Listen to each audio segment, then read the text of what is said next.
بسم اللہ الرحمن الرحیم۔ ناظرین، زمین جل رہی ہے، آسمان آگ برسا رہا ہے۔ پاکستان سمیت دنیا کے مختلف خطوں میں گرمی معمول سے کہیں زیادہ بڑھ گئی ہے اور موسم ایسے بدل رہے ہیں کہ انسان حیرت میں ڈوبا ہوا ہے۔ کیا یہ سب معمولی موسمی تغیر ہے یا وہی کچھ ہے جس کی خبر ہمیں 1400 سال پہلے دی گئی تھی؟ آج ہم ان روایات کو سامنے لائیں گے جو ظہور امام مہدی علیہ السلام یا قیامت سے پہلے دنیا پر چھا جانے والی شدید گرمی اور موسمی تبدیلیوں کو بیان کرتی ہیں۔ جب ہم روایات کا مطالعہ کرتے ہیں تو ہمیں ایک روایت ملتی ہے۔ امام رضا علیہ السلام فرماتے ہیں، اس امر سے پہلے ایک بیوہ کا زمانہ آئے گا۔ راوی کہتے ہیں، میں نہیں جانتا تھا کہ بیوہ کیا ہوتا ہے۔ جب میں حج پر گیا، ایک عرب بدو کو کہتے سنا، آج کا دن بیوہ کا دن ہے۔ میں نے پوچھا کہ بیوہ کیا ہے؟ اس عرب نے کہا، سخت ترین گرمی والا دن۔ تو ناظرین، جب خود امام یہ فرما رہے ہوں کہ ظہور سے پہلے زمین پر غیر معمولی گرمی چھا جائے گی تو ہمیں خبردار ہو جانا چاہیے۔ امام علی نقی علیہ السلام سے منقول ہے کہ جب راوی نے سوال کیا کہ ظہور کا وقت کب آئے گا تو آپ نے فرمایا، جب زمین پر پانی ظاہر ہو جائے گا، یعنی جب برف پگھلے گی، سمندری سطح بلند ہوگی اور دنیا کے کئی حصے پانی میں ڈوبنے لگیں گے۔ کیا آج گلوبل وارمنگ کے نتیجے میں یہی کچھ نہیں ہو رہا؟ ناظرین، اہل یمن سے ایک روایت ہے کہ قیامت کے قریب زمین کی گرمی بہت زیادہ ہو جائے گی، سورج کی تپش ناقابل برداشت ہو جائے گی۔ ناظرین، آج سائنسدان کہہ رہے ہیں کہ آنے والے برسوں میں زمین کا درجہ حرارت کافی حد تک بڑھ جائے گا، جو دنیا کے کئی حصوں کو ناقابل سکونت بنا دے گا۔ کیا یہ وہی وقت نہیں جس کی خبر ہمارے اہل بیت نے پہلے ہی دے دی تھی؟ امیر المومنین علی علیہ السلام فرماتے ہیں، فتنہ ایسا ہوگا جیسے سیاہ رات کے ٹکڑے جس میں کچھ سجائی نہیں دے گا۔ ناظرین، آج ہم ماحولیاتی فتنے کا سامنا کر رہے ہیں۔ آگ، گرمی، قحط، بیماریاں اور بے وقت بارشیں، یہ سب مل کر دنیا کو ایک ابلتے ہوئے کڑاہ کی طرح گرم کر چکی ہیں۔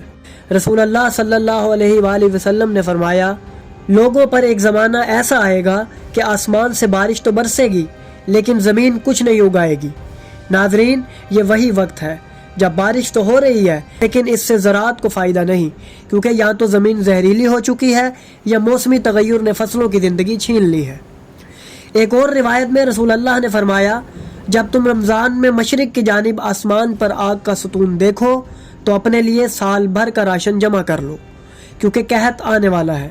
ناظرین، ایٹمی جنگ ہو یا ماحولیاتی آگ، آسمان کا شعلہ بنتا دیکھنا اب کوئی دور کی بات نہیں رہی، اور یہ قحط وہ اب صرف تاریخ کا باب نہیں بلکہ مستقبل کا خدشہ ہے۔ زمین کی ساخت بگڑ چکی ہوگی، وقت تیزی سے گزرنے لگے گا، سال مہینے بن جائیں گے، مہینے ہفتے اور ہفتے لمحے۔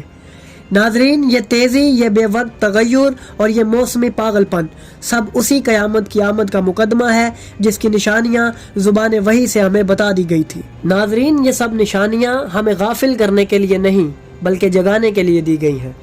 ہم اس دور میں جی رہے ہیں جہاں زمین کا سینہ تپ رہا ہے، آسمان سے آگ برس رہی ہے، پانی یا تو تباہی کا سبب بن رہا ہے یا کمی کا۔ وقت کی رفتار تیز ہو چکی ہے، زمین اپنی زرخیزی کھو چکی ہے اور انسان اپنی اصل سے دور ہوتا جا رہا ہے۔ یہ محض سائنسی رپورٹس یا موسمیاتی اتفاق نہیں بلکہ وہ الہی تنبیہات ہیں جنہیں ہمیں سمجھنے اور سنجیدہ لینے کی ضرورت ہے۔ اب سوال یہ نہیں کہ ہم قیامت کے قریب ہیں بلکہ سوال یہ ہے کہ ہم نے خود کو کتنا تیار کیا ہے۔ ناظرین، آنے والی ویڈیوز میں ہم نہ صرف مزید ایسی احادیث اور روایات کا جائزہ لیں گے جو ان فتنوں کی نشاندہی کرتی ہیں بلکہ یہ بھی دیکھیں گے کہ ایسے ادوار میں اہل ایمان کو کیا کرنا چاہیے۔ امام مہدی علیہ السلام کے ظہور کے اس پیش خیمہ دور میں ہمارا کردار کیا ہونا چاہیے، ہم کیسے ان فتنوں سے اپنا ایمان، اہل و عیال اور آنے والی نسلوں کو بچا سکتے ہیں، اور سب سے اہم سوال یہ کہ کیا ہم اس عظیم ظہور کا حصہ بننے کے لیے تیار ہیں۔ ناظرین، اب وقت ہے جاگنے کا، سمجھنے کا اور عمل کا، کیونکہ وہ وقت بہت قریب ہے جب حق اور باطل کی آخری لڑائی ہوگی اور یہ زمین صرف انہی کے لیے باقی رہے گی جو رب کے سچے وعدے پر ایمان رکھتے ہیں۔ تو ناظرین، اگر آپ کو ہماری یہ کاوش پسند آئی تو ہماری ویڈیو کو لائک کریں، ہمارے چینل کو سبسکرائب کریں اور بیل آئیکن کو بھی دبا دیں تاکہ آپ کو ہماری آنے والی مزید ویڈیوز ملتی رہیں اور آپ علم سے مستفید ہوتے رہیں۔